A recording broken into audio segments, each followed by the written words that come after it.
Good morning, church. It's Pastor Mike. I know it's kind of a snowy day today. I hope it's a good beginning to your week right now. I wanted to share as we enter into our second week of Advent, um, maybe some hope, some insight, some kind of a devotion this morning from the prophet Isaiah. It's one of the texts for this week. It's from Isaiah 40, and it's one that almost everybody knows, where God speaks to Isaiah and says, "Prepare a way in the wilderness for the Lord, make straight in the desert a highway for our God."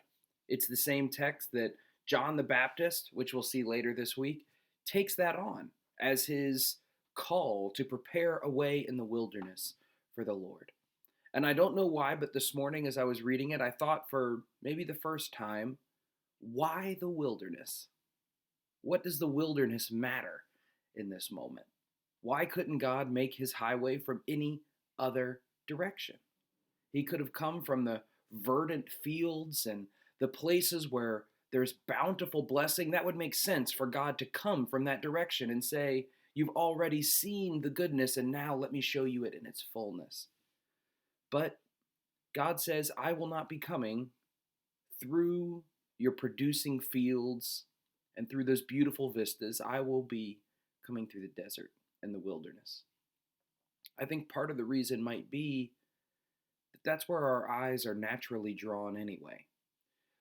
We focus our attention often on the places where we hurt, the places where we lack, the dangers and the fears in our own lives. Those are the places that often we can't help but continue to steal glancing looks and watching fearfully for what may come. And God's promise is that He too will go through those deserts. He will meet us in the midst of the extreme places and the feelings of lacking and needing in our own lives. He says, "That's where I will meet you. I'll be heading through the wilderness, and I'll meet you on the way." God's promise for each one of us is always to meet us where we need Him most, to meet needs when we feel like we are at our final breath, to continue to give hope even in hopeless situations.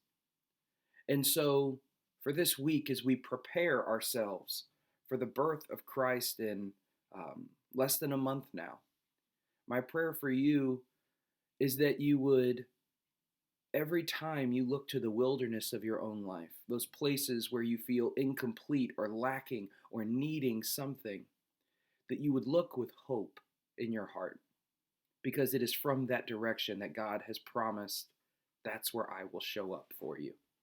So may God bless you today, and may you hold on to the hope of God and the peace that surpasses all understanding.